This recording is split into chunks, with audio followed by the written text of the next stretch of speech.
미국 좀 가봤다 하는 사람들에겐 비행기편을 알아볼 때 절대 피해야 할 공항 두 곳이 있다고 합니다. 바로 디트로이트 카운티 국제공항과 로스앤젤레스 국제공항이죠. 두 공항 모두 미국 공항 중에서도 입국 심사가 까다롭기로 악명 높은데요. 입국 심사에서 2~3시간 정도 걸렸다고 하면 운이 좋은 편이고, 말실수 한 번으로 입국이 불어되어 다시 본국으로 돌아가는 경우도 수두룩하다고 합니다. 심지어 한국의 걸그룹 오마이걸이 로스앤젤레스 공항에서 15시간 동안 억류되다가 결국 입국 거부를 당하고 한국으로 돌아와야 했었던 사건도 있었습니다. 그런데 최근 로스앤젤레스 공항을 찾은 한국인 무리가 입국 심사관의 단 한마디를 건네자 바로 오케이 사인이 떨어지며 단번에 통과되는 광경이 펼쳐져 뒤에서 기다리고 있었던 사람들을 당황하게 만들었다고 합니다. 마찬가지로 입국 심사를 기다리고 있었던 중국인들은 한국인들이 빠르게 통과하는 걸 보고 자신만만하게 입국 심사대로 향했는데요. 중국 여권을 받아든 심사관의 표정이 확 굳어지더니 그 즉시 입국 거부를 통보했다고 합니다. 당황한 중국인들이 소란을 피워도 달라지는 건 없었죠. 왜 미국 공항에서 중국인들과 한국인들이 다른 대우를 받았었는지 그 이유에 대해 알아보도록 하겠습니다. 세계 최대 규모의 전자기기 박람회 CES 2023이 지난 4일부터 미국 로스앤젤레스에서 열리고 있습니다.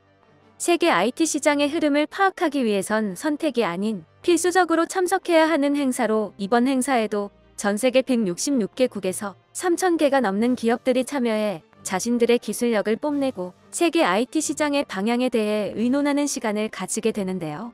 올해는 코로나로 제대로 개최되지 못했던 지난해 대비 참가 기업은 2배가량 늘었고, 전시 공간 등 행사 규모도 50%가량 커져 CES 개최에 맞춰 수많은 기업 관계자들과 참석자들이 로스앤젤레스로 몰려들고 있습니다.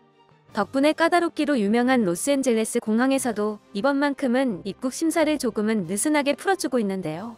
입국자가 CES에 참석하기 위해 왔다고 말한다면 절차가 매우 간소화된다고 합니다. 그리고 한국인들이 입국 심사를 받게 된다면 단 하나만 묻고 통과시켜준다고 합니다. 바로 삼성이냐 LG냐는 것이죠. 실제로 한국 기업 관계자들은 기업명만 말해주면 프리패스 수준으로 입국 심사가 빠르게 진행되었다고 합니다. CES의 주역이나 다름없는 두 회사이기에 공항에서도 두말 않고 통과시켜주었다는 것이죠.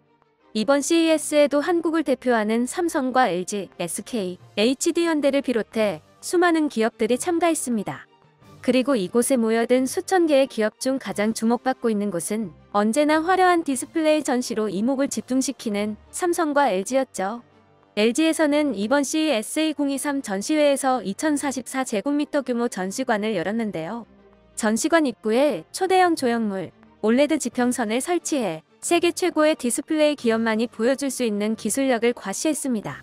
올레드 플렉서블 4인이지 260장을 이어 붙인 것으로 입구를 둘러싸고 천장까지 굴곡진 거대한 스크린에서 실제와 구분할 수 없는 수준의 화질로 웅대한 우주공간과 자연환경을 담은 초고화질 영상이 재생되며 관람객에게 초현실적인 아름다움과 압도적인 스케일에서 오는 경이감을 선사했습니다.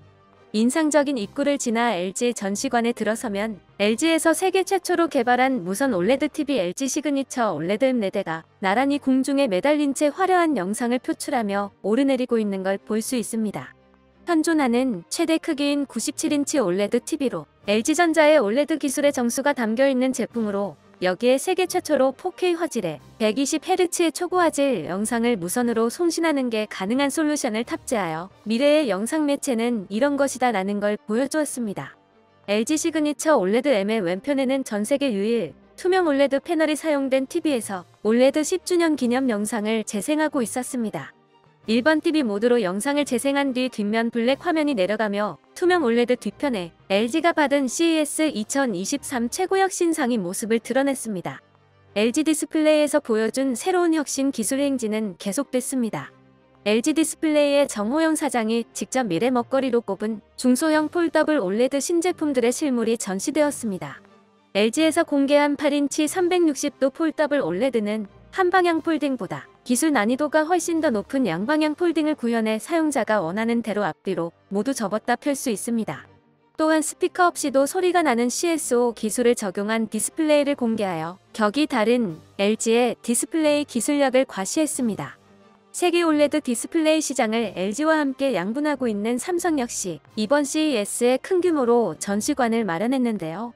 그런데 CES가 열린 라스베이거스 컨벤션 센터 주 전시장에서 삼성의 가장 최신형 제품이자 주력 제품인 마이크로 LED TV를 찾아볼 수 없어 관람객들을 당혹하게 만들었습니다. 알고 보니 삼성은 CES 전시관에 자신들의 최신형 TV를 전시하는 대신 4km쯤 떨어진 한 호텔의 비공개 전시장을 차려놓고 현지 거래처와 미디어에게만 자신들의 신제품을 보여주고 있었다고 합니다. 삼성이 CES 주 전시장에서 주력 제품인 마이크로 LED 제품을 치워버린 건 이번이 처음인데요. 마이크로 LED TV는 이름 그대로 마이크로미터 단위의 초소형 LED 수백만 개를 촘촘히 박아서 만든 삼성 최고 화질의 TV로 110인치 마이크로 LED TV 한 대가 1억 7천만 원에 달할 정도로 초고가의 프리미엄 제품입니다. 올해부터는 기존 89, 101, 110인치 3종분이었던 제품군을 50인치부터 140인치까지 7종으로 대폭 늘려 세계 TV 시장을 공략할 삼성의 주력 제품이 될 예정이었는데요. 이런 제품을 주 전시장에서 제외하는 이례적인 결정을 내린 것입니다. 여기에 대해 삼성 관계자는 다름 아닌 중국 때문에 이러한 결정을 내렸다고 말했는데요. 삼성 관계자는 중국을 비롯한 경쟁 업체 관계자들이 전시장에 와서 최신 TV 두께를 자로 재고 화면 온도까지 재본 다음 제품을 카피해서 내놓는 경우가 많았다며 이 같은 기술 탈취를 막기 위해 제한된 인원만 제품을 볼 수 있도록 부스를 따로 차린 것이라고 밝혔습니다. 중국 기업들의 도를 넘는 제품 복제를 막기 위해 다소 제품 노출을 줄이더라도 기술 보완에 더 중점을 둔 결정을 내린 것입니다. 중국 디스플레이 기업들이 저가형 LCD 부분에서는 무섭게 점유율을 차지해 나가고 있지만 LG와 삼성이 만들고 있는 최신형 디스플레이와는 최소 10년의 기술 격차가 존재하고 있습니다. 싸구려 TV는 중국산을 써도 결국 제대로 된 TV를 원하는 이들은 삼성과 LG를 찾을 수밖에 없었는데요. 이 때문인지 삼성과 LG의 제품을 베낀 카피캣 중국 TV들이 판을 치고 있습니다. CES와 같은 전자제품 전시회에 참여한 중국인들이 다른 기업들의 부스를 기웃거리며 베낄 수 있는 정보는 모두 베껴가는 걸로 악명 높았는데요. 심지어 전시관에서 중국인의 입장을 거부하자 한국인이나 일본인 척하고 전시관에 들어가는 경우도 많았다고 합니다.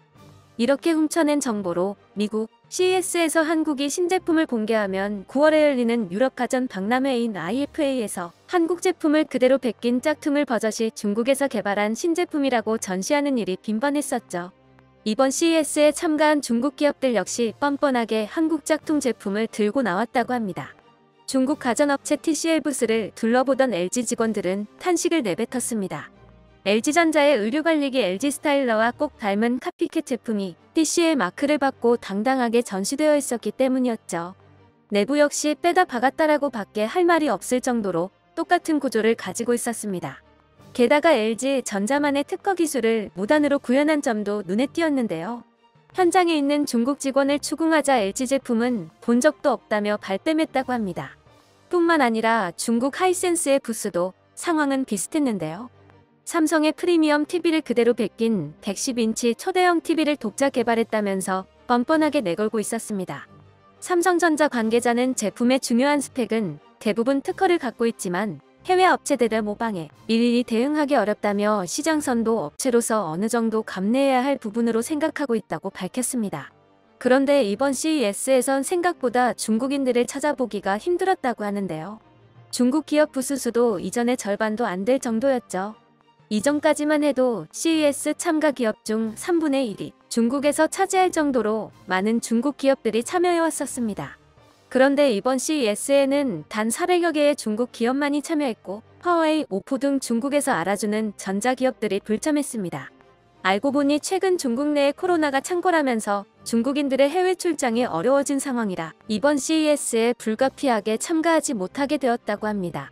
실제로 이전 CES에서는 중국 기업들이 물량 공세를 펼치기 위해 CES 참관객들이 많이 머무는 웨스트게이트 라스베이거스 호텔에서 CES 메인 전시장까지 가는 길목 전체에 전시 부스를 마련했었지만 올해에는 해당 공간이 텅텅 비어 있었습니다. 한국인이라고 하면 프리패스였던 로스앤젤레스 공항에서 중국 여권을 내미는 순간 곧바로 격리되어 코로나 검사를 받아야 하고 CES 주최 측에서도 중국에서 온 참가자는 코로나 음성 확인서 제출을 의무화하며 방역 조치를 강화했다고 합니다. 덕분에 코로나에 걸린 채로 미국에 입국하려 시도했던 중국인들은 모두 공항에서 본국으로 돌려보내질 수밖에 없었죠. 이번 CES를 통해 우리 기업들의 초격차 기술력을 과시하고 있습니다. 이번엔 한국에서 기술 보안을 철저하게 한 덕분에 중국에서 백가갈 수 있는 것도 없었을 텐데 다음 박람회에 중국이 신제품을 내놓을 수 있을지 모르겠네요. 끝까지 시청해주셔서 감사합니다. 도움이 되셨다면 좋아요를, 다른 이야기도 궁금하시면 구독을 눌러주세요.